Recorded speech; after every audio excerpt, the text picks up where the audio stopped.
Hi guys, it's Ewan here, one of the admins here at Swarm, along with Jim and Jessica. We're just a quick video today to give you a quick rundown of the new minimum technical requirements that we're looking for you guys and ourselves to adhere to when we're doing call-outs for Swarm. So I'm just going to give a quick rundown here. You'll be able to download the file from the Facebook group or from the website.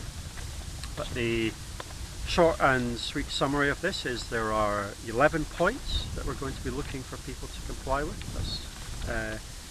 The first one is flight time. We're going to be looking at flight characteristics, fail-safes, power, data, payloads, flight modes, range, interoperability and serviceability.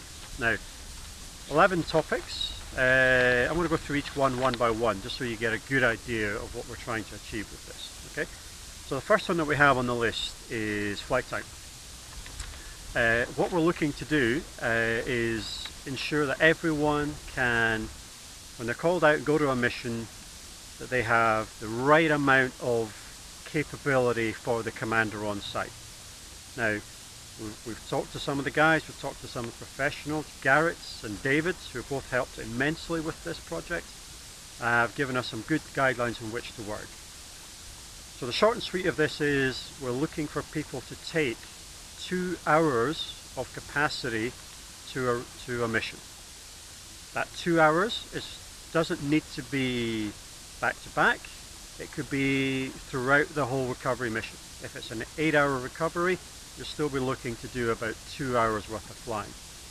Now, you can break that up as the best how you see fit, but what we're hoping, the best model we can have is that everyone has enough batteries and charging capability to offer full-time in the air capability. We know that can't be achieved for everyone.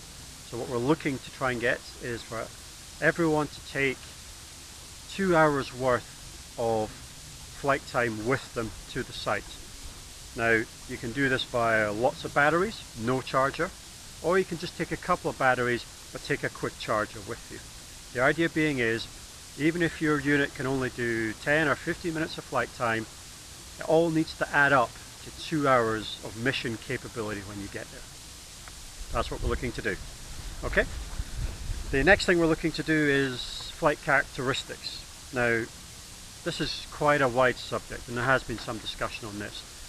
What we look forward to do, the minimum that we're looking for people to be able to do, is your craft must be capable of flying in a force 4 on the Beaufort scale. Now, what does that actually mean? Well, you need to be able to fly normally in 10 to 16 knot winds. You must be able to do that. That's a minimum requirement. If you can fly in higher winds than that, good, great, perfect. But we're looking for everyone to be capable of flying in semi-windy conditions, 10 to 16 knots. Also, we're looking for people to be able to fly at the maximum legal limit within the countries that you have. And you must be able to do that with your full payloads, your full mission payload in effect.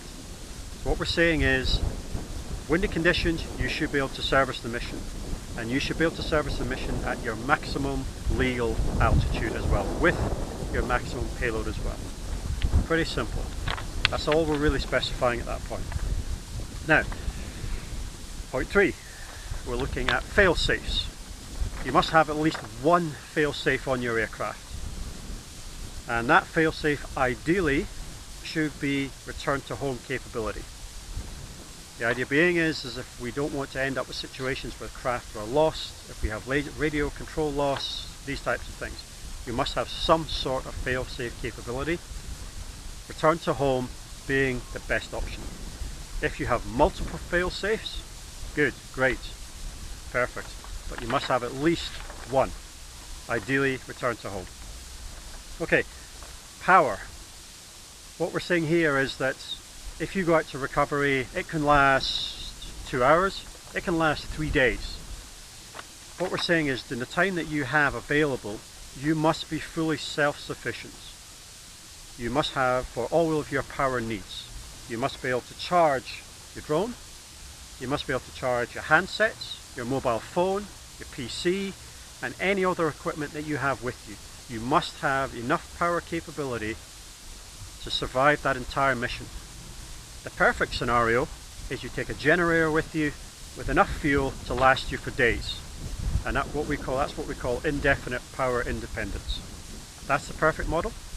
But what we do expect everyone to be able to do is go to a mission and be fully self-sufficient with power. Now, that means some of you are going to have to start thinking about taking chargers with you. Some of you are going to have to start thinking about backup batteries for your phones, for your laptops, these types of things. But definitely this is what we need. Okay, data. Data is quite an interesting one here. The recoveries and missions are not going to be any use to anyone if there is no data for the commander to use. And that doesn't, and I don't just mean commander, it means the families that you may be going out for. They'll be wanting to have some data. As I said earlier on, we're looking for mission capability of 2 hours. You need to be able to have enough memory storage for film, for photographs, for audio, for everything that you're going to take with you.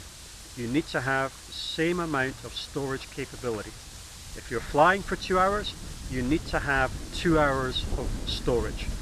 SD cards, USB sticks, removable hard drives, whatever it's going to be. You also need to start thinking about how that data is going to be given and shared with people. Sharing of the data is extremely important. You need to think about how that's going to be done. You need to be able to transfer the data from here into a format that the mission commander can actually use. You need to start thinking about that. So you're looking at SD cards, micro SD cards, ideally USB sticks, these types of things where he can take your data, insert it into his machine and use it. Now, there is an extra caveat with that as well, is that that data may have to stay with the commander. There are a number of scenarios within missions where there will be no capability, they'll be very confidential, and that data needs to be taken away.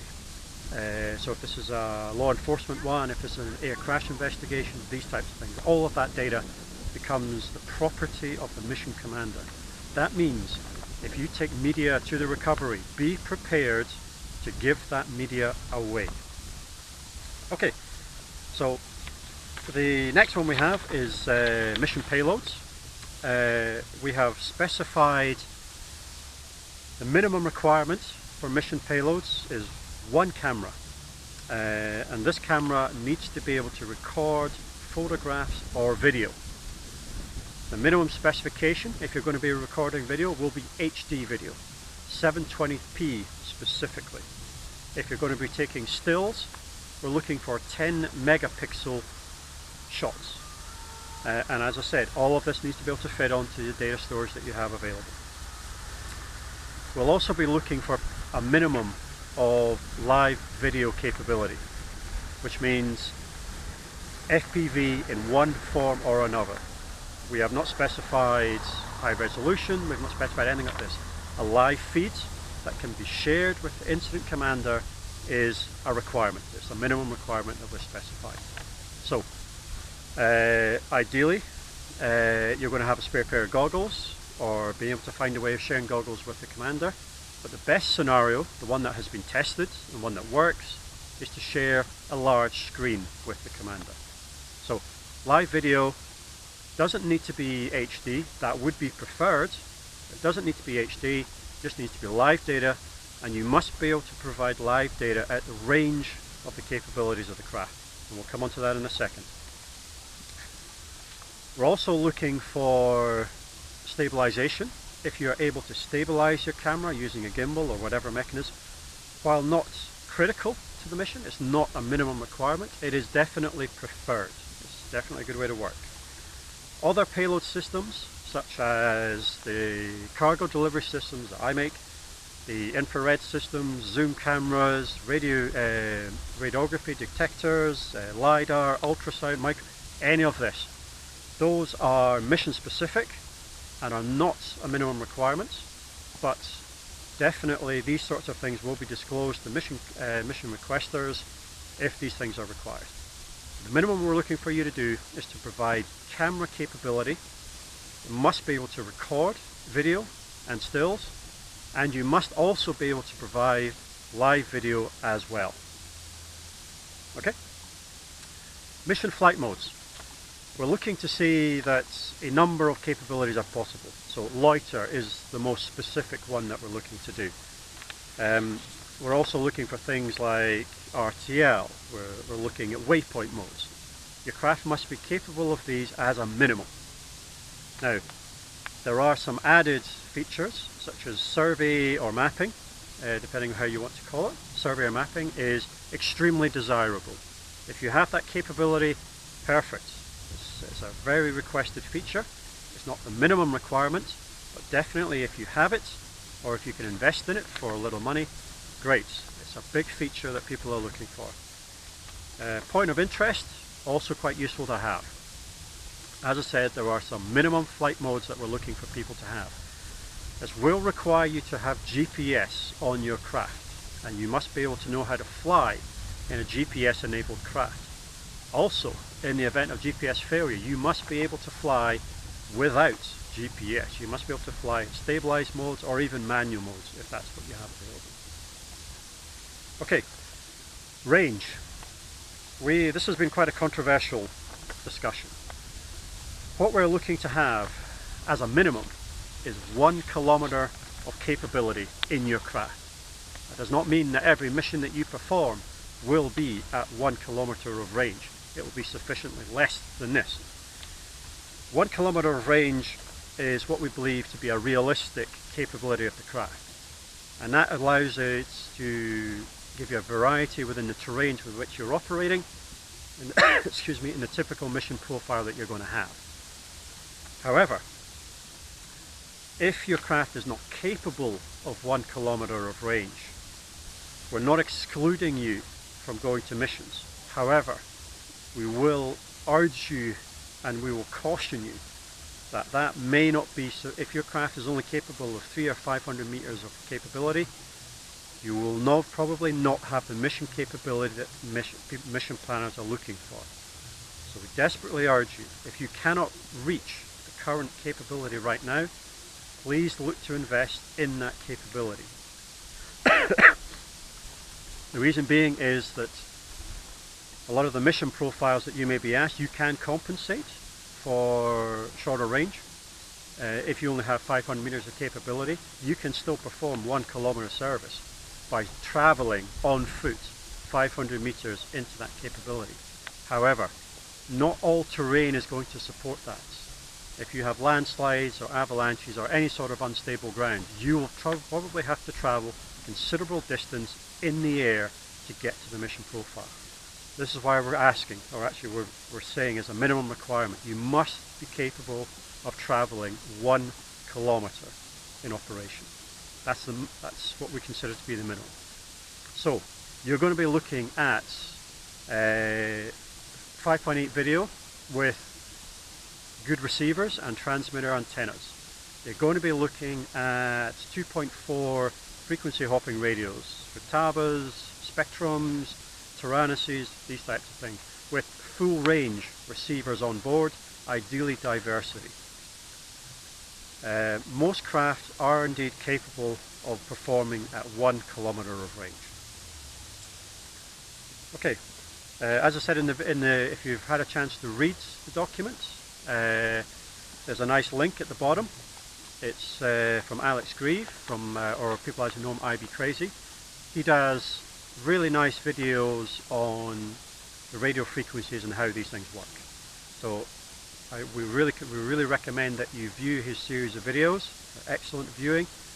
These are important because to achieve 1 kilometer of range, it trusts you to understand how radio works, and specifically how terrain is going to affect your radio's performance. How you've built your craft is also going to affect your radio performance. And understanding radio is a significant risk reducer when it comes to missions. A number of people have had issues where they have lost radio control and they've lost the craft. And often it's because they have misunderstood how radio works. So we desperately urge you, if you can, watch the ID Crazy series of videos on how radios work on his FPV series. Recommended viewing, and it gives you a good idea on how radios work. Fresnel zones, all of these types of things. You need to understand these to operate in unknown terrain, which you will be asked to do. So we can't emphasize that enough. You need to look at 1 kilometer of range. You need to think very seriously about how you're going to achieve that. You need to educate yourself on how radios work, their pitfalls and their advantages of the certain frequencies and antennas that are available. Okay, let's move on. Interoperability. That's big long words, but what we're saying here is you will not be the only guys at these missions. There will be dog teams, there will be foot soldiers, there will be other aircraft, there may even be one-to-one aircraft. Garrett, who's contributed significantly to helping write this, he's a fireman by trade, and he knows all too well the issues that we've had with interoperability with full-sized aircraft in fire incidents. We've seen them all in the news. You've got to avoid that. You've got to think about how you're going to operate within these recoveries. So what we're looking to do is make sure that you are not crossing bands, simple stuff. If there are other drone operators on the recovery, talk to them. Make sure that you're all mutually aware of what frequencies you're using. Take a radio. This is a minimum requirement. We have asked you, if you are going to a recovery where it is known that there are full-size aircraft operating, you will require, you will be required to take a radio with you. You need to be able to tune into aircraft frequencies. You need to understand what the full-sized aircraft are doing. Now, some of you may not have such radios. Please invest in them. They're relatively cheap, they're relatively simple to operate, and once you understand the frequencies and bands that you're operating in, you will be able to operate alongside full-sized aircraft at the mission planner's discretion. Okay, we've also said here that ADS-B is optional. If you have an ADS-B transponder on your craft, most of you will not. This is a relatively new technology for drones. Please enable it. It helps with the integration of full-sized aircraft. It may, it may help you get operations in a full-sized aircraft mission. If you do not have ADS-B, it's not a problem. Don't worry about it. What we do ask you to do is make sure that you fully understand how you will operate with other aircraft on the mission. And we do insist that you obtain a radio which allows you to listen to aircraft frequencies. Apologies about the wind noise. The other one we have here is identification. As a minimum, we're looking for people to make sure that your aircraft is identifiable, both on the ground and in the air. If you have running lights capability, if you have LEDs on your craft, please use them. If you do not have any form of LEDs, please consider investing in some very simple LEDs or a strobe, which will allow people on the ground and in the recovery to see where your aircraft is at all times. We're not asking you to have full integration into ADS-B system at this point. That's not necessary. We do ask you to make sure that your aircraft is registered. Whether you've done this through the AMA or through the FAA, that's up to you. Please make sure that your registration is known both to the mission commander and to other people that you're working with. If you have the option, please put the markings on the outside of your aircraft. I know the FAA requirement is it has to be, you can put them inside or wherever you want to put them, it just has to be on the aircraft somewhere. We would actually suggest, please put the registration number on the outside of the aircraft. If you're not in the US, please consider attaching your contact details to the craft. This is normal, good practice anyway. Your name and your telephone number on the arm or somewhere on the craft is going to be very beneficial. You can invest in a GPS tracker if the craft is actually lost. That's optional. We're not requiring you to do that, but we do require you, as I said, must have some form of identification on the craft. and you must have some form of identification while the aircraft is in the air. Through running lights, through audio, or whatever. You must have some form of identification on here. The last point that we have, serviceability and reliability. It's very important that when you go to these recoveries or these missions, that your craft is fully serviceable and is fully operational. It must be 100% operational. If you are debugging a problem, as when you are called out, we urge you not to accept the mission. Do not attempt to fly when you know that your craft has a particular problem. If you're having particular technical problems with your craft, if you're having repeated radio failures, if you're having problems with ESCs, if you're having problems with vibration, please resolve these before you come to site. Your craft must be 100% operational when it comes to site. That's the minimum requirement. Ideally, we'll be looking for redundancy, both at the component level and at the aircraft level. However, this is not a requirement, it's just an optional and it's a desired feature. In some missions, you may be required to demonstrate this level of redundancy. Simple as that. Okay guys, I hope this all makes sense. As I said, this will be on the website and in the Facebook group very soon, and we'll be publishing that as soon as we've got on. Once again, I'd like to extend my thanks to Garrett and David, who have helped immensely with helping form this. They're experienced in these areas and it really helps us pull together a working minimum specifications. We'll be looking to introduce these, we'll be looking for you guys to comply with these as soon as possible, if not overnight. We're putting these into immediate effect. By all means, we're welcome to comments. If you have some constructive ideas about how we might improve these, we'll be more, excuse me, we are more than open to discuss them, and if they're good ideas, we'll take them forward. We've seen some really good ideas coming out on the forums already. The type system, type 1 to 4 system, these are nationally recognized standards for equipment. It would be very good to have these types of things. That really helps the mission commanders from there. We're looking at ranking systems and we're looking at all types of things. There's been some really good comments coming out. What we'd like to do is to run with this for 6 months. We're going to compile any feedback you guys have, and we're going to use that feedback to adjust this going forward. The idea being is we're essentially be the first rescue agency which is specifying a minimum technical requirement for the aircraft that are being called out. We believe this is the future, this is the way it has to go, this is what people are expecting us to do, and people's expectations of us are growing, and we need to match those expectations. This is just the first of many steps that we're looking to take. We hope this is practical. We know this is what people are looking for when they're doing these missions, and we hope you guys are going to be able to help meet the specifications that come forward.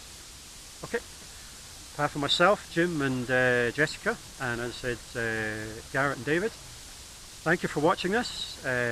Look forward to any comments you might have, either in the Facebook group or at the bottom of this video, and hopefully we'll be speaking to you again soon. Thank you.